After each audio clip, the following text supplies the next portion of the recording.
तो आज हम बात कर रहे हैं फिल्म सैयारा की। ये जुलाई में आई थी और फिल्म चली, पुराना रोमांस, आहान पांडे, अनीत पड्डा की नई जोड़ी, लोगों को पसंद आई। लेकिन उससे भी ज्यादा मुझे लगता है इसके संगीत ने धूम मचाई। हर तरफ बस यही गाने सुनाई दे रहे थे। हाँ बिल्कुल।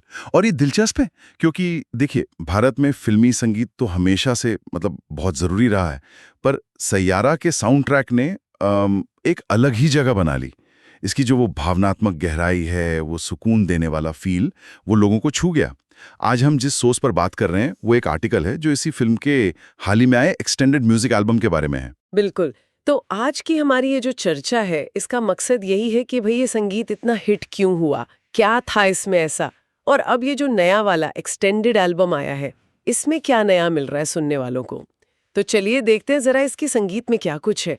अच्छा, तो वो जो आर्टिकल है वो कहता है कि इसकी सबसे बड़ी अपील वो सोलफुल इंटेंसिटी, मतलब वो गहरी सी भावनाएं और पुराने जमाने वाले रोमांस की फील है। ऐसा लगा जैसे आजकल के तेज म्यूजिक के बीच थोड़ा ठहराव सा आ गया। और शायद आहान पांडे और अनीत पड्डा की केमिस्ट्री ने भी इसमें मदद की होगी। हाँ, ये जो सोलफुल इंटेंसिटी वाली बात है ना, ये सिर्फ कहने की बात नहीं है। हाँ। आप इसे संगीत में सुन सकते हैं। वो धीमी लय, शायद कुछ पारंपरिक साजों का इस्तेमाल और इरशाद कामिल जैसे गीतकार के बोल, इन सब ने मिलकर वो माहौल बनाया जो आजकल कमी मिलता है।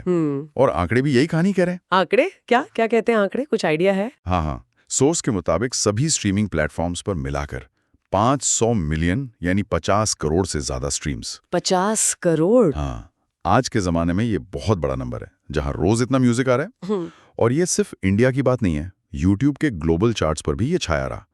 टॉप वीकली वीडियोस में, टॉप 100 म्यूजिक वीडियोस में इंडिया और ग्लोबल दोनों। अरे वाह! टॉप 100 सॉन्ग्स ग्लोबल और इंडिया के, ट्रेंडिंग 20 में भी। 50 करोड़ स्ट्रीम्स, ये तो वाकई जबरदस्त है। और इस पर वाईआरएफ मतलब यशराज फिल्म्स के जो वाइस प्रेसिडेंट है, हाँ, आनंद गुरनानी, उनका भी बयान है शायद। हाँ बिल्कुल।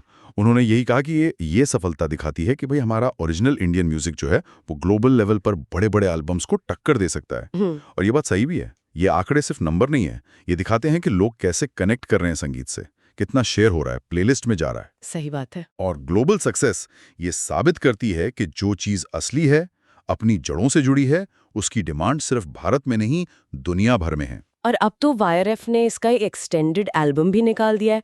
यहाँ बात और इंटरेस्टिंग हो जाती है।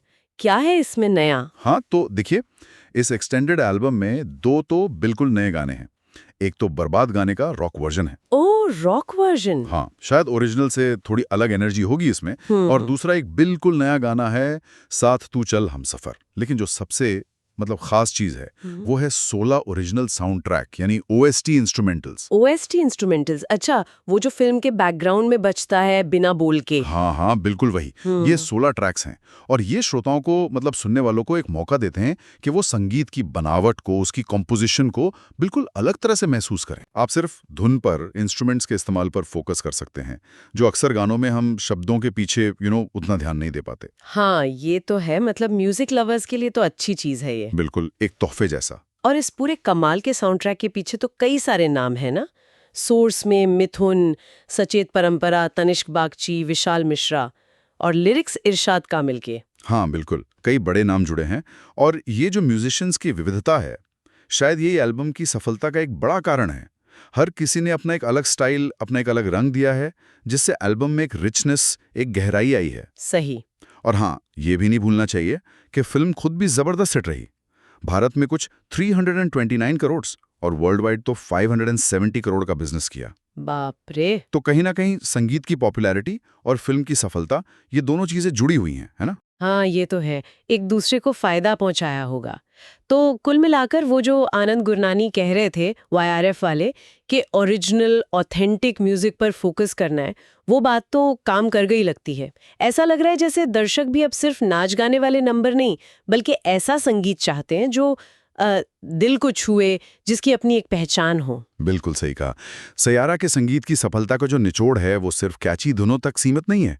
ये उस जरूरत को पूरा करता है जो शायद कहीं दबी हुई थी, असली इमोशनल रोमांटिक म्यूजिक सुनने की।